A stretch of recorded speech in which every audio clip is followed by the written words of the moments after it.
شێروانە لە یەکەم یاری خۆی و لە دەستپێکی خولی نایاب میوانداری یانەی سۆرانی کرد. ڕایهێنەری سۆران بەهۆی سزادانەوە نەیتوانی بچێتە نێو یاریگا.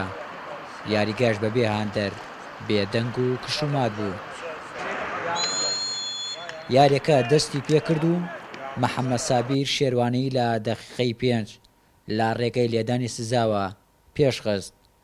6 دقیقە دوای ئەو گۆڵە ئەرکان ڕەحیم لە دەقیقەی 11 دووبارە شێروانەی پێشخستەوە. هێرشەکانی یانەی میواندار یانەی سۆرانی شۆ کرد بوو. محەممەد جەلال لە ڕێگەی لێدانی سەرەوە توانی سێم گۆڵی شێروانە تۆمار بکات. لە دواخولەکی گێمی یەکەم ئیدریس حوسێن گۆڵی یەکەمی بۆ سۆران تۆمار کرد.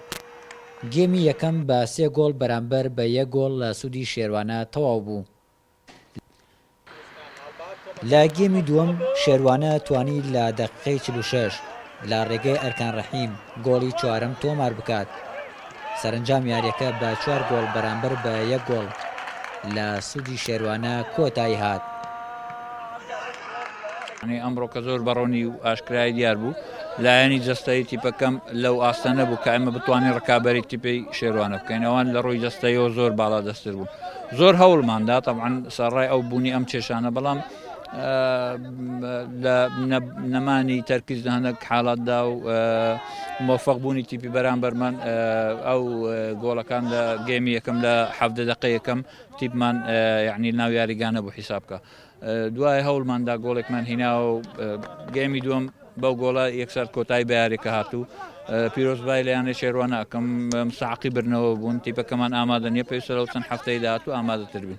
سواز بۆ خۆیان ئیمڕۆ ئەنی ئەدا یاریزانەکان بوو ئێمە 4 گۆڵمان کرد، ئەنی 3 خاڵ یاریەکەمان بەدەساوت. سۆرانیش ینی فرقەیەکی خراپ نەبوون، گۆڵیان کرد تۆپیان فەوتاند. ینی ئێمە باشی ئێمە بوو ڕاستیان ئەگەر تۆ باش نەبی 4 گۆڵ ناکەێت، توانی 5 گۆڵ بکەی 6 گۆڵی لەخوازە ئەمەداکاریەکانمان ینی لە جێی خۆیان بوو. هیلاکی بەزاحە نەڕۆژ سواز بخوا ئیشەڵا بۆ یاریەکانی تر 3 خاڵی مسۆگەرەکە ئینشاءڵڵا. یانەی شێروانە توانی یەکەم 3 خاڵی خولەکە کۆ بکاتەوە و سۆرانیش بەبێ خاڵ کەلاری بەجێهێشت.